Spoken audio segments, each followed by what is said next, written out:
Are you having trouble with your Virgin Media Wi-Fi?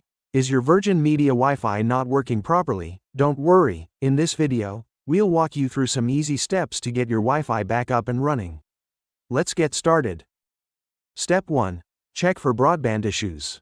Let's check if there are any broadband issues in your area. Go to Virgin Media's Service Status tool, enter your postcode, and check for outages. If there are, you'll need to wait until they're resolved.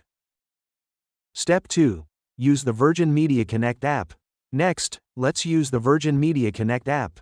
This app allows you to run a Wi-Fi home scan to check the performance of your Wi-Fi in each room.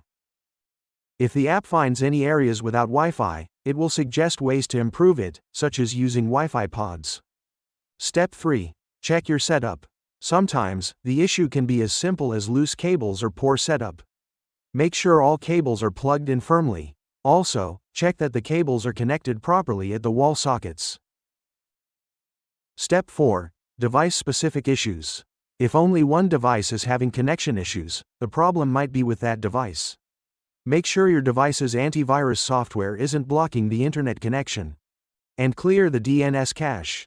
Sometimes, simply restarting the device can fix the issue. Step 5. Check hub lights.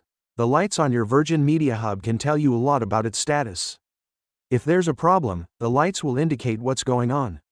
Check out Virgin Media's Hub Lights page to understand what each light means. This can help you pinpoint the issue more accurately. Step 6. Reboot and reset. If you're still having issues, try rebooting your Wi-Fi hub. Simply turn it off and then on again. If that doesn't help, you can reset your hub's settings back to the original factory settings. Press the pinhole reset button on the hub for 10 seconds. Wait 5 to 10 minutes for it to restart. And there you have it. These steps should help you get your Virgin Media Wi-Fi back up and running. If you found this video helpful, please give it a thumbs up and subscribe to our channel for more tech tips and troubleshooting guides.